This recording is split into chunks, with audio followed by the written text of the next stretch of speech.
যেই উদ্ভূত পরিস্থিতি তৈরি করেছে ডক্টর মোহাম্মদ ইউনূসের সরকার, এর পাশাপাশি বাংলাদেশের জনগণের একটা বড় অংশ ভারতের সাথে যে দ্বন্দ্বে লিপ্ত হয়েছে, সেখানে অনেক কিছু ডাইমেনশন আকারে ভারতের জন্য ধরেন একটা উদ্বেগের কারণ হয়ে দাঁড়িয়েছে। প্রথমত, বাংলাদেশের জনগণের সাথে ভারতের জনগণের সম্পর্ক নষ্ট হচ্ছে। এর পাশাপাশি ভারতের বিকল্প হিসাবে বাংলাদেশ অনেক দিকে মুভমেন্ট করছে। এর পাশাপাশি 53 বছরের ইতিহাস ভেঙে পাকিস্তানের সাথে এই প্রথমবারের মতন আমরা দেখলাম যে আপনার জাহাজের মাধ্যমে নৌরুট ব্যবহার করে বাংলাদেশ পণ্য আছে। আবার এই পণ্যের কন্টেনারে কি আছে তা নিয়ে ভারতীয় উদ্বেগ। এর মাঝখানে মরার উপর খরার ঘা, পাকিস্তান এবং বাংলাদেশের মধ্যে ফ্লাইট চালুরও কিন্তু ঘোষণা আসছে। আবার সার্ককে উজ্জীবিত করার জন্য পাকিস্তানের সাথে বাংলাদেশের কিছু ইস্যুগত ঝামেলা আছে, সেগুলোকেও সমাধানের দিকে হাঁটছে ডক্টর ইউনূস সরকার। আর এই যখন পরিস্থিতি, স্বাভাবিকভাবে প্রতিবেশী রাষ্ট্র হিসাবে বলুন, নিজেদের নিরাপত্তার খাতিরে বলুন, 7 সিস্টার্সকে শান্ত রাখার কথা বলুন, সব কিছু মিলিয়ে বাংলাদেশ ইস্যুতে এবার একটু নড়েচড়ে বসেছে ভারতের সরকার।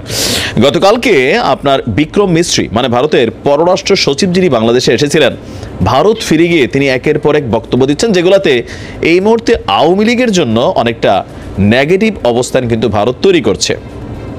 এটা আওয়ামী লীগের জন্য আসলে নেগেটিভ হচ্ছে।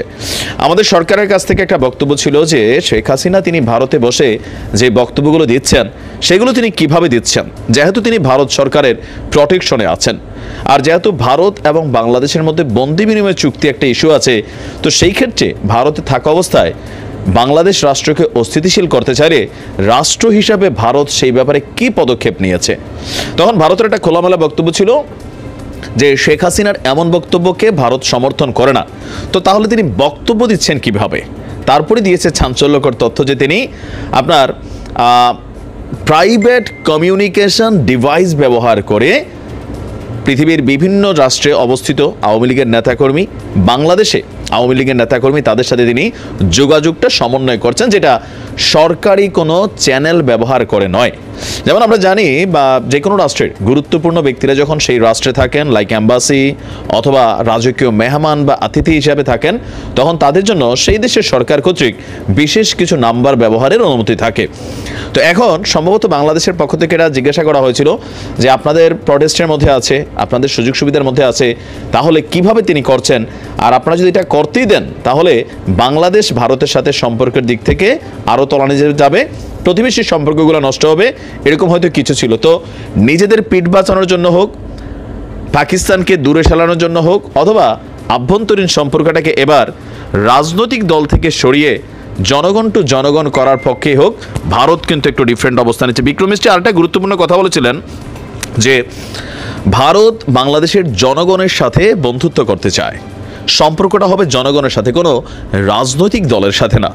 এখন বিক্রম মিস্ত্রির এই যে বাংলাদেশে আসা, এমনকি আসার পরে তিনি ভারতে গিয়ে ভারতের মিডিয়ার মধ্যে একের পর এক বক্তব্য দিচ্ছেন, এতে ভারতের সাথে যেন বাংলাদেশের দ্বিপাক্ষিক সম্পর্কগুলোর অবনতি না ঘটে, সেটার জন্যই সম্ভবত তারা খুব হার্ড লাইনে যাচ্ছেন। আর এমনটাই যদি হয় তাহলে কিন্তু আওয়ামী লীগের যে সকল নেতাকর্মীরা ভারতে পলায়নরত আছেন অথবা ভারতে আশ্রয় নিয়েছেন, তাদের জন্য কিন্তু কিছুটা ঝামেলার কারণ হবে। শেখ হাসিনাকে ভারত ফেরত দিক আর না দিক, কিন্তু বাংলাদেশ থেকে পলাতক অনেক এমপি, মন্ত্রী বা বিভিন্ন সারির নেতা যারা আছেন, বা সরকারি বেসরকারি বিভিন্ন কর্মকর্তারা আছেন, তাদেরকে কিন্তু ভারত সরকার গ্রেপ্তার করে বাংলাদেশে পাঠিয়ে দেবে। এখন হঠাৎ করে কেন শেখ হাসিনার এই গোপন তথ্যগুলো তারা ফাঁস করছেন, যে একদম বলে দিচ্ছেন যে তিনি ভিপিএন ইউজ করতেছেন, মানে প্রাইভেট কমিউনিকেশন ডিভাইস ইউজ করতেছেন, যেটার ব্যাপারে ভারত রাষ্ট্র কোনোভাবেই দায়ী না, তারা এই ধরনের অনুমতি দেওয়া না এবং ওনারা এই ধরনের বক্তব্যকে সমর্থনও করে না। মানে এই বক্তব্যগুলো কোথাও না কোথাও এতদিন যাবৎ যে একটা ইস্যু ছিল যে ভারত আওয়ামী লীগকে বা শেখ পরিবারকে সমর্থন করে, সেখান থেকে কিছুটা সরে আসারই বিষয় দেখলাম। তবে হতে পারে ইন্টারনাল ইস্যু হয়তো অন্য কিছু, ভেতরে ভেতরে আরও থাকতে পারে, আওয়ামী লীগকে প্রটেস্ট করছে বা শেখ হাসিনাকে পুনর্বাসনের জন্য তারা পরিকল্পনা করছেন।